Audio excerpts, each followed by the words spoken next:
Howdy, folks. It's G Money. Let's do another story time. This is episode 50. That's 50, like 50.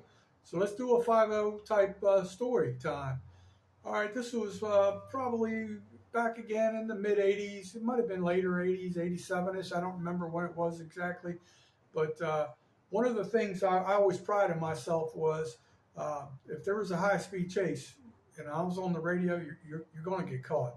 We're going to find a way because I had resources out the wazoo, and that was my thing. I could boom, boom, boom. I could communicate.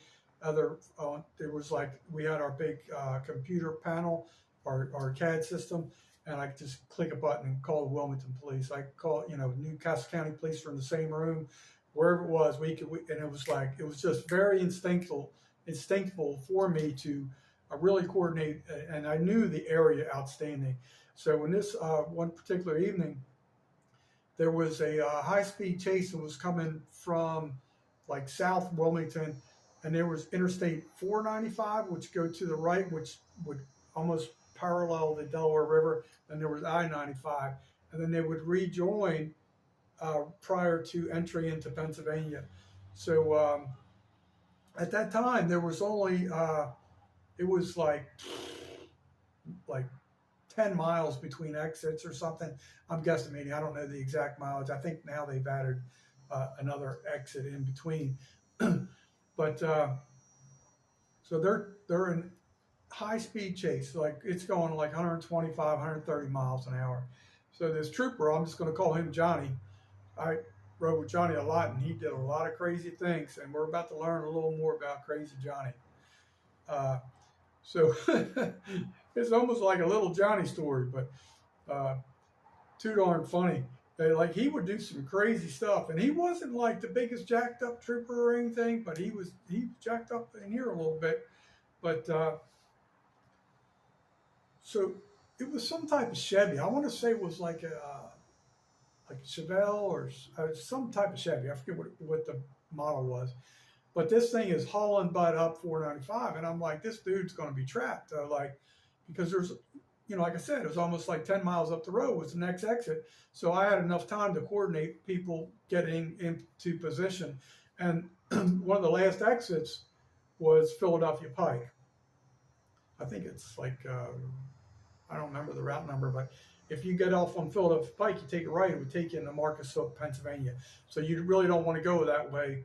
So Johnny was up there, and he had that blocked off. He didn't want it to go to that because it's a real rough area up there.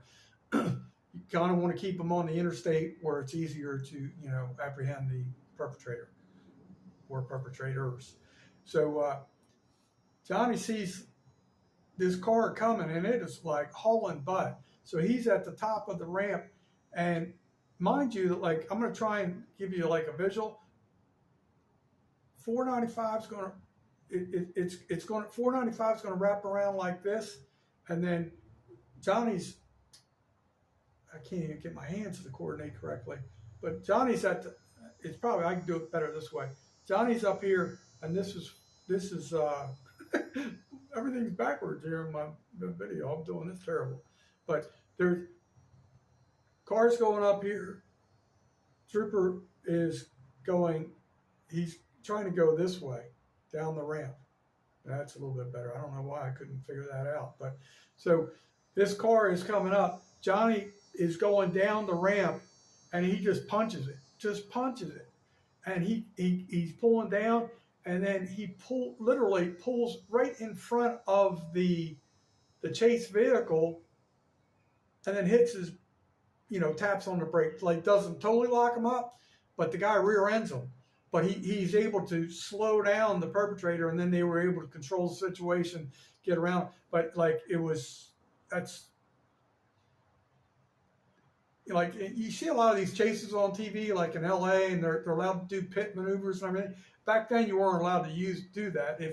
If you would use your vehicle in any way as a weapon or something like that, even though it was truly the right thing to do, even though that was pretty much a crazy move. He could have got himself terminated real quick. But so he ends up doing a great thing, stops potential death up the road from going into Pennsylvania, all this stuff, and then he loses time for using his vehicle, as an obstacle. So anyway, go figure that out. But anyway, that's episode 50, story time, Delaware State Police. That's your special 5-0 episode. Let's come back. Let's. I got a couple more things in mind, so we'll come back. We'll be talking to you soon. Peace out, folks. And remember, always know your legal limits.